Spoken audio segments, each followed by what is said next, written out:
In a violent nature, pretty creepy idea. It's like you never know who's watching or where they are or what their perspective is while they're watching. That in itself freaked me out.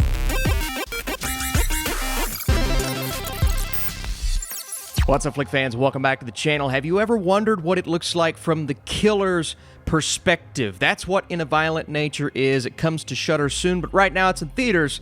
Let's talk about it.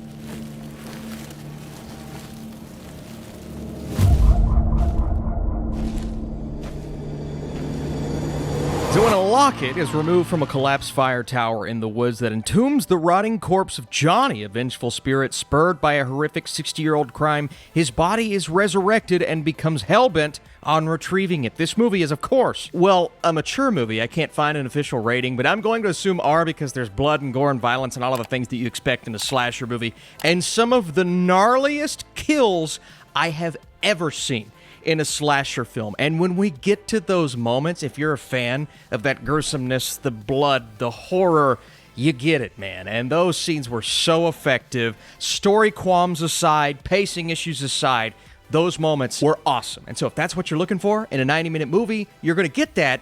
But there's also some things we have to talk about.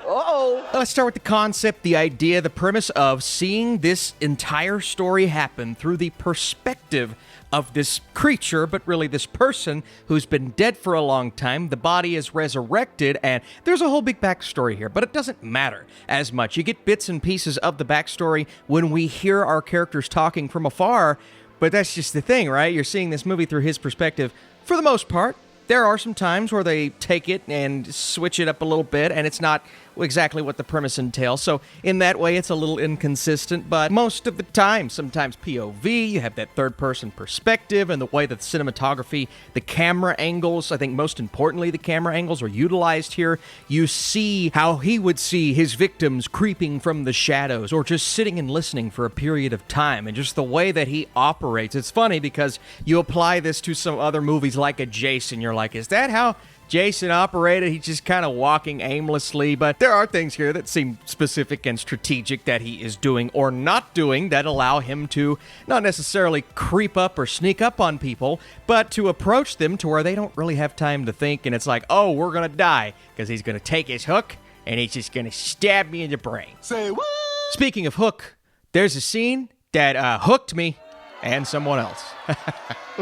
But with the slasher, even with this creative spin on the idea, you're gonna get the cliches. And the biggest cliche here is probably just the entire story of this locket and unlocking him. And again, you get the bits and pieces through what other people are saying, and so that in itself was creative. And while the script and the dialogue themselves aren't the best we've ever seen or heard, the idea of telling us that story in this creative way was really cool, and one that I respected throughout. And that's the thing I can say about this movie. While I have some pretty big issues that will probably make this movie less approachable for general audiences, I respect the creativity, and I just respect it as a whole, right? But In a Violent Nature really struggles when it comes to the moments where we're actually getting that story, the moments where we're sitting and waiting with our entity, and he's just kind of listening to everything going on, and therefore we're listening to everything going on, relationship stuff, and characters that we don't know anything about. And so, because we don't know anything about them, and we're having to spend some time with them sporadically, it doesn't feel very effective. And I, like Johnny, we were both sitting and waiting, and that's what it was. And there are numerous sequences throughout this movie where you're sitting and waiting, which is what someone like this would do, but at the same time, that's not really entertaining for the audience. Now, the strategic nature in which they are going about this is just that. It's strategic. They're doing it on purpose to build us up and to lead us to the next very impactful, very violent moment. And In a Violent Nature, when it gets violent, it's really cool. That escalated quickly. And that's the thing about this film. When it's cool, it's really cool. But when it's boring, it's boring. And it's tedious. And you're sitting and waiting. And while I understand what they were doing, There is a lot of that, and respecting the artistry of it isn't the same as actually enjoying it and being emotionally affected, because there were numerous long, thought out, I guess, sequences where I'm just sitting and kind of wondering what's going to happen next. And even at 90 minutes, this movie at times felt like a chore to get through. And so that respect is there for these filmmakers and the people behind this, because the idea is awesome. The fact that they got to make this into a movie is awesome. And I wanted it to thrive and succeed all the way through.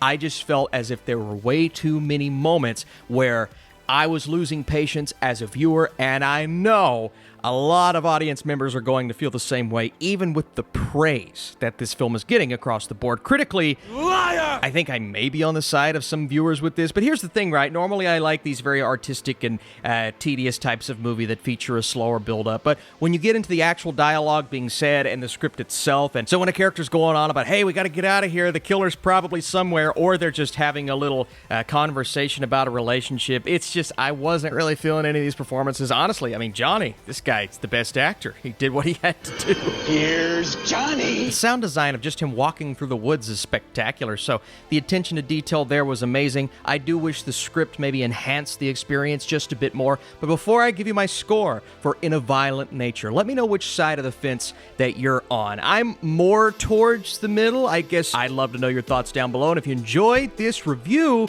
I'm going to try to talk some more horror here soon. We got a couple of really good movies coming this summer. In a Violent Nature presents a unique idea and delivers some spectacularly creative kills. The novelty of this premise starts strong but begins to wear off as we very slowly progress through this background story.